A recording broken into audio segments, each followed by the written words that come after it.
Isa po siyang doktor natin dito sa VNC. Okay, so take it away, Doc. Thank you. Good morning, good morning. Thank you, Coach. So, welcome po sa inyong lahat, sa mga first-timers, lalo na thank you for being with us. So, I am Coach Doc Eric Herrera po to discuss with you yung ating topic na pinamagatang hypertension, the silent killer. Okay? Sige, next slide po. Pero bago yan, magpapakilala po muna ako. So, I met Herbalife. We met Herbalife po ng aking family, 2014. So, during that time, ganyan po ako kalaki, hingalin, feeling matanda for my age, madaling mapagod. So, hindi ko gusto yung ganung pakiramdam. And alam nyo, bilang isang doktor, okay naman ang work, pero stressful din, walang time kumain, walang time kumain on time. Minsan, unhealthy pa yung mga food choices, kaya lumaki ako ng ganyan. Buti na lang, along the way, na-meet namin ng Herbalife. Aba, may solusyon pala, no? Na despite na being hectic ang schedule, merong available food na madaling gawin, madaling i-prepare at napaka-healthy pa. So I was hesitant at first pero I still gave it a try and true enough, no? Naging consistent ako sa pag-take ng products and gumanda yung pakiramdam ko. I lost a total of 22 pounds to 209 pounds, naging 187 at 4 inches sa aking waistline. At alam niyo ba, being part of this company talagang napaka-amazing kasi ang daming developments, ang daming in-store, especially sa mga members and distributors. Kaya stay tuned tayong lahat sa mga upcoming events, lalo na yung nabanggit na spectacular happening this January 17 to 19. Kita po tayo dyan. Okay, next slide. So enough of me, more of hypertension na tayo. Okay, so may tanong po dyan. So have you checked your blood pressure lately? Meron po ba dito, no, na nakapag-check recently ng kanilang blood pressure? Okay? So, alam nyo, marami pong causes bakit tumataas ang blood pressure. So, bakit nagiging high blood? So, pwedeng high blood ka kasi hindi umuwi si mister, no? Nag-Christmas party. Pwedeng na high blood ka kasi walang kuryente. High blood ka due to politics. So, maraming cause, no? Pero ano nga ba or kailan nga ba sinasabi na ang isang tao ay high blood? So makikita po natin dito sa kanan. So ang BP readings po ng isang tao ay meron yung sa taas and meron yung nasa baba, yung systolic, yung tinatawag sa taas at yung diastolic yung nasa baba. So kung ang blood pressure po natin ay pumapalo 120 pababa, yung taas or 80 pababa, yung bandang ilalim, tayo po ay mako-consider na normal. Samantala, kung 121 to 139 at 81/89 yung ilalim, medyo warning na po yun na, oops, parang tumataas na siya. At kung persistently 140 pataas, over 90 pataas, ito na po ay warning sign na definitely meron tayong kailangan gawin para mapababa ito. Okay? Next slide po. So, bakit nga ba mahalaga na kontrolin natin ang ating mga blood pressure? Mahalaga po ito dahil ang mataas na blood pressure ay hindi lang po simpleng mataas na pressure sa ating katawan.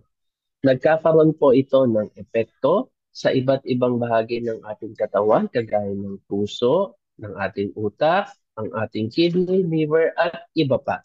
So, hindi lang po siya simpleng mataas na blood pressure kung hindi ini-stress niya po ang mga organs na ito, no? At eventually, kapag na-stress po ng husto to its limit, dito na po bumibigay itong mga organs na ito at doon tayo nagkakaroon ng problema. Ang una pong tinatamaan ng mataas na blood pressure ay yung mga maliliit na ugat sa ating katawan. Nakikita po yan sa ating mga mata at particularly sa ating mga kidney. So, kaya nakikita po maraming kaso ng mga renal failure, no? Due to high blood pwede rin naman na diabetes. Okay? Next slide. So, yun po yung isang dahilan. So, gaano nga ba kalawak ang problema? Ilan nga ba ang tinatamaan ng sakit na ito? So, sabi sa pag-aaral, 1.13 billion ng tao sa buong mundo ang may high blood. At two-thirds po dito sa 1.13 billion na ito ay naninirahan or makakategorize sa mga low and middle income countries. And kasama po tayo sa Pilipinas na nagko-contribute sa bilang na yan. So, napakalaki po ng problema. Okay? Next slide. So, ano pa ang dapat nating malaman? Fewer than isa sa bawat 5 na tao na may high blood ay hindi nakokontrol. So, ibig sabihin, alam nila may high blood sila, no? Pero hindi pa nakokontrol. So, hindi enough na alam lang natin na may high blood. Ang mahalaga, may ginagawa tayo. At dapat tayo ay rigorous, no? Or kumbaga, mabusisi talaga na makontrol yung blood pressure na ito. Dahil dun sa mga komplikasyon na nabanggit ko kanina. Okay, next slide. Ano pa ang isang hindi magandang balita? Ang high blood po ay isa sa mga kadahilanan ng premature death worldwide. Ibig sabihin, bata pa siya, hindi pa siya, wala pa siyang appointment, no? Hindi pa siya welcome sa langit, pero nagpa-appointment siya ng maaga, no? Kaya bumigay siya ng maaga. So yun yung iniiwasan natin kasi hindi pa dapat or na-prevent dapat, no? Yung early appointment sa heaven. Pero dahil nga hindi na control ang blood pressure, ayon, nagkaroon ng premature death. So ayaw po natin yan. Next slide. So ano nga po ba ang high blood pressure? Or saan nagbibigay ng mataas na blood pressure? Saan nanggagaling? So ang ating puso po, pag continuously nagbobomba po yan ng dugo, sa continuous na pagbomba po niya ng dugo, nag-e-exert po yan ng pressure doon sa mga arteries ng ating ugat na makikita sa buong katawan. At yung pressure na ine-exert ng puso palabas, no, doon sa iba't ibang ugat ng ating katawan, ito po ang tinatawag na blood pressure, kung gaano kalakas yung tulak sa mga arteries. So, yun po yung blood pressure. Sige, next slide. So, ano nga ba ang kahalagahan ng isang may high blood or tumataas yung blood pressure? Actually, isa na po yung warning sign o babala na ang ating puso ay nai-stress. At hindi lang ang puso, ang ating blood vessel ay nai-stress. So, kumbaga, parang kung tayo ay kulang sa tulog, may sign po yan. Pwedeng nahihilo tayo, hindi maganda yung pakiramdam natin. So, sign po yon, yung simptomas na yon sa ginawa nating puyat. Ganon din po ang high blood. Ang high blood is a sign na nai-stress ang puso, nai-stress ang blood vessel, at eventually, nai-stress ang organ. Kaya huwag po natin baliwalain ang mataas na blood pressure kahit na wala pa tayong nararamdaman. Dahil unti-unti sa ganyang blood pressure, nakikita nila may mga pagsira na ginagawa sa ating organs. Kaya huwag natin pong baliwalain. Next slide. So ano nga po ba ang category ng normal at mataas na blood pressure? So, dati ang normal po sinasabi 120 pababa, 80 pababa. So, 119 to over 79, yun po yung norm. Pag tumungtong na po ng 120, base sa mga pag-aaral, recently hanggang 129, medyo mataas. So, hindi na siya makategorize as normal. So, medyo mataas or elevated level na.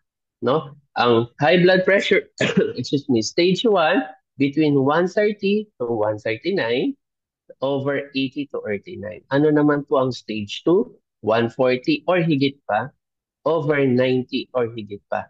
At yung mga alarming na talagang definitely kailangan ng mag-lifestyle change. Dapat ng maggamot, pwedeng dalawa, tatlong gamot. Yung mga BP na 180 pataas, over 120 pataas. So definitely, napakalaking, kumbaga, ang bawat minuto, segundo na mataas ang BP ay napakahalaga. Kailangan makontrol po ito dahil pinipinsala yung mga organs natin sa ganyang blood pressure. Okay, next slide. So, ito po ay pag-aaral no, ng Amerika. Nakita nila na sa iba't ibang category ng blood pressure mula sa normal hanggang dun sa pinakamataas na 140 over 90, may mga levels po at may mga recommendations na kung anong dapat gawin. So sa isang taong normal, so nakikita niya ano ang recommendation? Healthy lifestyle choices and yearly check-up, no? Kung nag-start ng tumaas 120 to 129, nandun ano recommendation? Healthy lifestyle, reassess, pwedeng every 3 months up to twice a year. Kung mataas na po at stage 1, lifestyle changes, magagamot po ang follow-up sa doktor every month until makontrol yung BP. Doon sa mga 140 pataas, anong recommendation? Lifestyle change. At least nagre-require sila ng 2 gamot, monthly follow-up hanggang makontrol ang BP. So kung mapapansin nyo po, sa buong stage, mula normal hanggang doon sa pinakamataas, ano lang po yung nawala doon sa normal? Ang nawala lang is yung gamot. Pero normal pa lang ang blood pressure up to the time na high blood na po ang isang pasyente, ang lifestyle change o ang healthy lifestyle ay hindi nawawala. No? Mahalaga po ang healthy lifestyle na parte para sa pag-maintain ng normal na BP hanggang sa pagpapababa ng mataas na BP. So, tayo as a coach, hindi tayo nawawala sa picture para sa ating mga alaga na i-introduce sa kanila ang lifestyle change. Ang doktor kasi sa normal blood pressure, minsanan lang yan magkikita. Once a year lang kung normal. Pero tayo, parati nating nire-remind ang ating mga drinkers, ang ating mga customers, no? Ang lifestyle, healthy lifestyle ay parte ng pang-araw-araw na buhay kahit normal pa ang blood pressure mo. Okay? Next slide.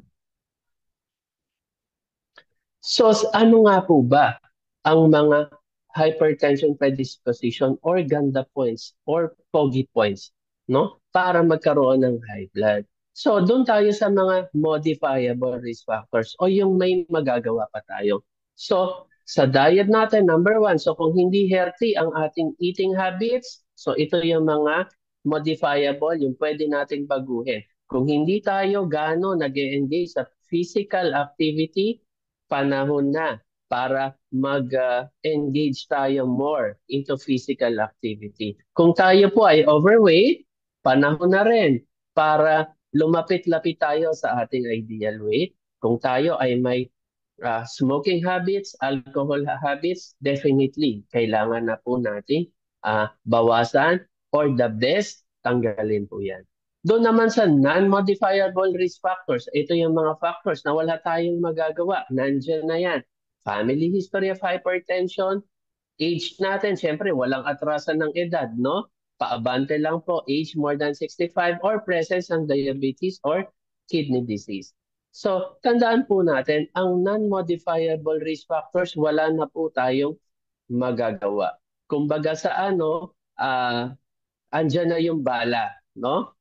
Ngayon, paano puputok yung baril? Nasa modifiable risk factors. Kumbaga, ito yung gatilyo. Ito yung magti-trigger, no? Para pumutok yung baril. So, ayan, unhealthy diet, physical inactivity, overweight, smoking. So, pag tuloy-tuloy po yan na nag-persist, talagang puputok ang baril at mag-boom, ma-i-experience natin ang epekto ng high blood. Okay, next slide po. So ano ba yung complications na ayaw natin? So nabanggit ko po ang high blood ay dumadaloy, no? Ang mataas na pressure dumadaloy sa buong katawan mula ulo hanggang dun sa paa natin na may blood vessel. So ano ang ayaw natin? Ayan, stroke, vision loss, heart failure, heart attack, kidney disease, and sexual dysfunction. So napakarami po niyang effect. Hindi lang po simpleng high blood. Okay, next slide po. So, paano natin mababawasan yung komplikasyon? Number one, syempre, prevention. So, number one, reducing salt intake to less than 5 grams daily.